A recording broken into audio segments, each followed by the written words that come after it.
Welcome back to the NFL Alumni's continuing coverage from Super Bowl 59. I'm Bram Weinstein, presented by Pacera. Better is possible. Here is Raiders running back Alexander Mattison. Good to see you. Good to see you too. How's Super Bowl week going for you? Good. It's been so far. I mean, we're getting kicked off, so it's not really like going yet, but it's getting going. Yeah. You did this a year ago, right? When it was out in Vegas, you were running around, did the circuit. What do you make of this?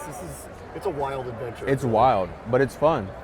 It's an awesome opportunity to get to meet people, to get to see a bunch of guys that you don't normally get to see without the helmets on and all that. So it's awesome. Great networking, great people like you that I get to sit down and have the opportunity to sit down and talk to. So yeah, it's awesome. Chance to think about the media maybe one day? Yeah, I mean, it is one of those things that I've gotten a few different nudges at, that I could potentially get into. So definitely helps me see what's out there. I mean, you're early in your career. We talk to a lot of ex-players. We talk to a lot of guys who are right at the end of their career, and they often talk about the process of transitioning even early and thinking about what is next. Yeah. I don't want to get ahead of ourselves. You're hopefully going to be playing for a long time. Yeah. But do you think about those things now?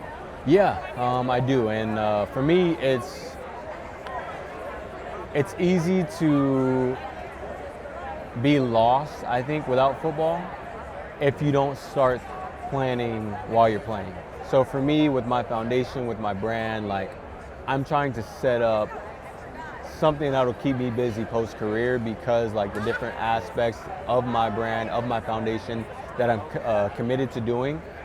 And then on top of that, of course, now I don't think of like a plan B while I'm playing, but like on top of that, there is the other opportunities post-career, like getting into the media side of things or whatever it might be. But yeah, I think you always have to kind of think of what could you see yourself doing post-career, because if you don't, I mean, I've heard stories, I've talked to guys, and they've been like, yeah, like I really like was lost for like a good year or two after being done playing. What's your foundation do? We do a lot of emphasizing mental health importance and positive mental health practices to help you find your gift within and use it to shed light in the world. So we're all about spreading love and positivity, youth enrichment, and bringing about suicide prevention and mental health awareness. It's really interesting. We've had a lot of like ex-players. I think we're in a different time where talking about it now is different, I think, for your generation than it was for the previous generation.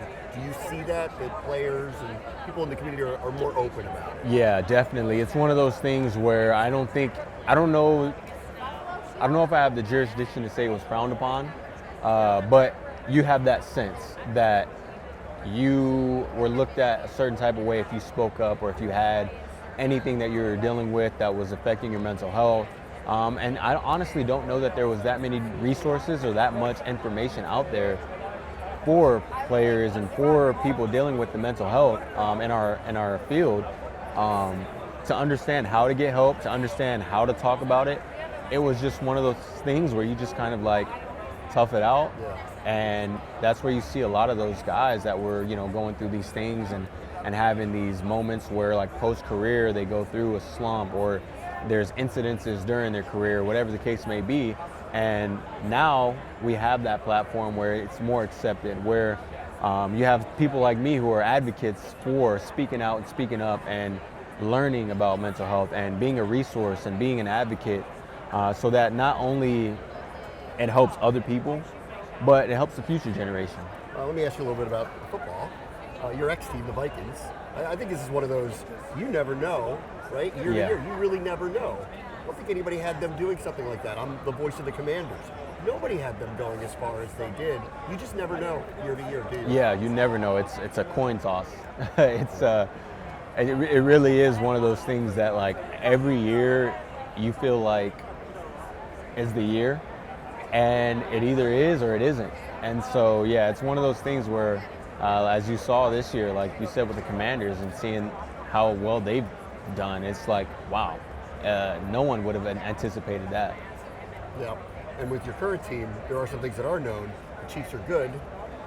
That must be rough, being in a division like that. Yeah, they find a way to win. Yeah. They find a way to win. They're a good, sound team, disciplined. And yeah, you can't do anything but respect it. Yeah. You can't. So you played them a couple of times. What are the Eagles going to have to deal with this weekend?